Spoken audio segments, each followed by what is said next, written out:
नहीं इंस्पेक्टर साहब, आपको कोई गलतफहमी हो रही है। मैं शरीफ सा बंदा हूँ। तुम्हारी शराबत के किस्से सुनकर तो हम तुम्हें लेने के लिए आए। कौन से किस्से? अरे सारी रात पड़ी है सारे किस्से सुनाने के लिए। जाओ जाकर इसकी माँ और बहन को पकड़ के लाओ। नहीं एक सेकंड, माँ और बहन को क्यों ला रहे हैं आप? जाओ। उनका क्या कसूर है भाई? इंस्पेक्टर साहब आप अंदर चलें, बैठकर बात कर लेते हैं। उनका क्या कसूर है, उनको क्यों बुला रहे हैं? अंदर तो जाने की तेरी बारी है बेटा, तू सब्र कर, जल्दी लेकर आओ। नहीं एक सेकंड। अम्मा पकड़ो इसे। एक मिनट यार, नहीं खबरदार जाओ। माँ को छोड़ दे यार। अरे चलो, अरे कहाँ लेके जा रही हो तुम हमें? चलो, अरे छोड़ दो। हाँ पता चल जाएगा, जल्दी ले आओ। अम्मा अरे छोड़ दो। चलो चलो बेटा। अम्मा को छोड़ दे, आप और अम्मा को छोड़ दे। अरे बेटा मैं कुछ करता हूँ। चलो। ओके, मैं समझाता हूँ। चचा जान ने हमें किसी मकसद से बुलाया है, मीन खास मकसद से। वो चाहते हैं कि शारिक और मिरा की शादी के साथ साथ हमारी शादी भी हो जाए।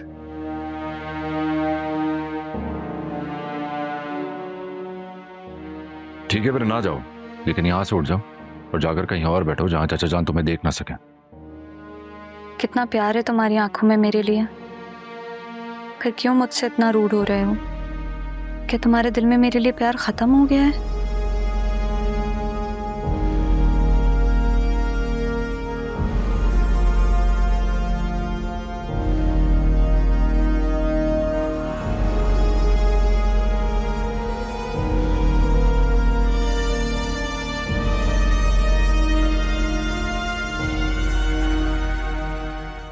शारिक जैसे इंसान के हाथों मैं ख्वार हो रही हूँ, जलील हो रही हूँ। प्लीज मुझे माफ कर दो।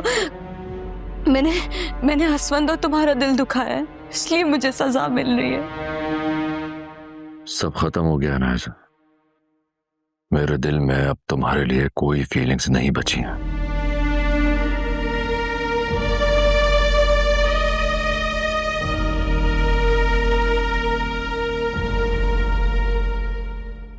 इतनी आसानी से तो मैं भी हार नहीं मानूंगी। तुम्हारे दिल में दबी मोहब्बत की चिंगारी को अपने प्यार से फिर से भड़का ना लिया ना, तो मेरा नाम भी अनाइजा नहीं।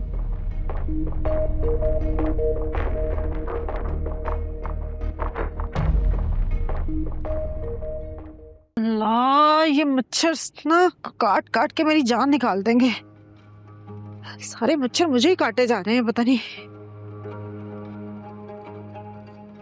अरे तू क्यों टहल रहा है? बैठ जा सुकून से। अम्मा मुझे यहाँ नहीं रहना। बोल तो ऐसे रहे जैसे तेरी मर्जी से तुझे यहाँ लाए हूँ, और तेरे कहने पे तुझे छोड़ भी देंगे ना। आपा ये सब तेरी वजह से हुआ है। बहुत शौक हो रहा था ना तुझे उसकी जान लेने का। तेरे शौक की वजह से अब हमारी जान सूली पे लटकी हुई है। हमारी नहीं, तुम्हारी जान सूली पे लटकी हुई है। अनाइजा ने जरूर दिखाए होंगे पुलिस वालों को तेरे करतूत। आहिस्ता बोल। आहिस्ता बोल, आपा मरवाना है मुझे। मरवाने पे ना अनाइजा तुली हुई है, तुझे बताएगी तुझे अच्छी तरह। और अम्मा, मैंने ना बिल्कुल अच्छी तरह सोच ली है। पुलिस वाले जब आके मुझसे पूछेंगे ना, मैं तो साफ साफ मुकर जाऊंगी। मैं कहूंगी मुझे नहीं पता था अपने भाई की करतूतों का। देख रही हो उसे? कहते तो ठीक रही है।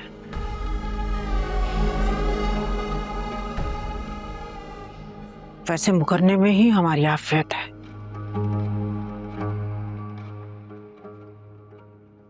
हम कैसे जेल काटेंगी? ये तो लड़का है, काट लेगा जेल, वरना इसके साथ साथ हमें भी जेल हो जाएगी। हम औरतें कैसे जेल काटेंगी?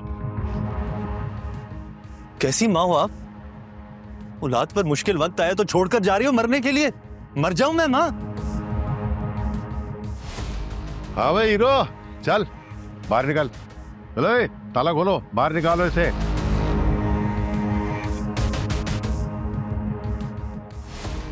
शारिक, चल चल चल बाहर निकल। मेरे बेटे को कहाँ लेकर जा रहे हो भाई? शारिक, अम्मा तुम्हारे बेटे को ड्राइंग रूम की सैर करवाने ले जा रहे हैं अम्मा।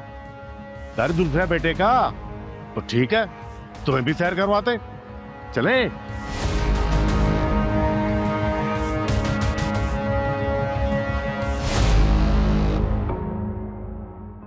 क्या होगा? उसको कहाँ ले गए हैं? अनाइजा,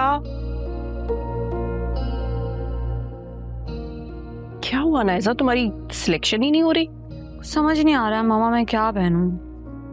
तुम्हें कपड़ों के मामले में इतना कंफ्यूज मैंने पहले कभी नहीं देखा। कंफ्यूज नहीं है मामा, मैं बस चाहती हूँ कि असफन की नजरें जब मेरी तरफ उठें तो फिर पलटना ही भूल जाए।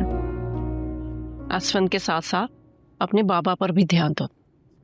बाबा पे ध्यान देने से बेहतर है कि मैं मिरहा को अपनी मुट्ठी में कर लूं।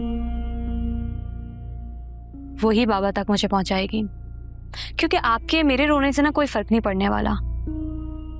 हाँ, अगर मिरहा बाबा से बात करेगी तो आई एम श्योर बाबा उसकी बात नहीं टालेंगे। फिर ना सिर्फ माफी मिलेगी बल्कि जायदाद में हिस्सा भी मिल जाएगा। अनायसा, ये तो मैंने सोचा ही नहीं। मेरी बेटी तो मुझसे भी ज्यादा होशियार निकली। अब वो दिन दूर नहीं है जब तुम अपनी राह की रुकावटें दूर करके अपनी मंजिल तक पहुंच ही जाओगी। मंजिल तक पहुंचने के लिए ही तो ये सब प्लान कर रही हूं मैं। आप बस देखिएगा, वक्त पलटेगा और मैं मिरहा को हरा कर असफन को हासिल कर लूंगी और फिर सब कुछ मेरा हो जाएगा। जरूर मिलेगा। चलो, अभी समझ नहीं आ रहा ना क्या पहनूं मैं।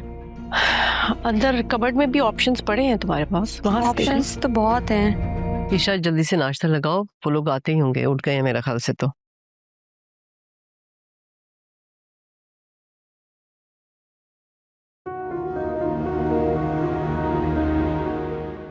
तुम? अस्सलाम वालेकुम। वालेकुम अस्सलाम।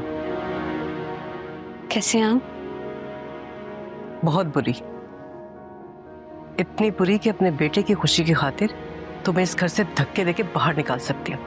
ताईजान, मैं यहाँ मिरहा और बाबा से मिलने आई हूँ। किस मुंह से मिलने आई हो तुम तो सारे रिश्ते नाते तोड़ के चली गई थी ना, फिर क्या करने आई हो? बहुत बेवकूफ थी जो 4 दिन के प्यार के लिए मैंने बरसों के रिश्तों को ठुकराया। मुझे ना अपनी गलती का एहसास हो गया। मैं दिल से अपनी गलती सुधारना चाहती हूँ। ताईजान, प्लीज आप मुझे माफ कर दें। मैं जानती हूँ मैंने आपको बहुत हर्ट किया है। मेरी वजह से आपको अजियत उठानी पड़ी, लोगों की बातें सुननी पड़ी। प्लीज मुझे माफ कर दें। मैं आपके आगे हाथ जोड़ती हूँ, प्लीज मुझे माफ कर दे ताईजान। हनाइजा, तुम्हारे माफी मांगने से हमने जो कुछ सहा है उसका अजाला नहीं हो सकता। सो प्लीज ये रोना धोना बंद करो और जाओ यहाँ से। और सुनो, अपने आप को मिरहा और असफन की जिंदगी से दूर रखना, यही बेहतर है तुम्हारे लिए। नहीं ताईजान, आप गलत समझ रही हैं। मैं यहाँ मिरहा और असफन की जिंदगी में दखल देने नहीं आई हूँ, बल्कि मुझे तो बहुत खुशी है कि वो दोनों एक साथ खुश हैं। मेरा अपना घर उजड़ा है। जिस अजियत से मैं गुजरी हूँ, मैं नहीं चाहती कि मेरी बहन भी वो अजियत सहे। इसलिए आप प्लीज अपने दिल से मेरे लिए सारी बदगुमानी निकाल दें। तुम पे एतबार करूं या तुम्हारी दुहाइयों को रद्द कर दूं? अभी मैं कुछ नहीं कह सकती, क्योंकि तुम पे एतबार करना मेरे लिए इतना आसान नहीं है।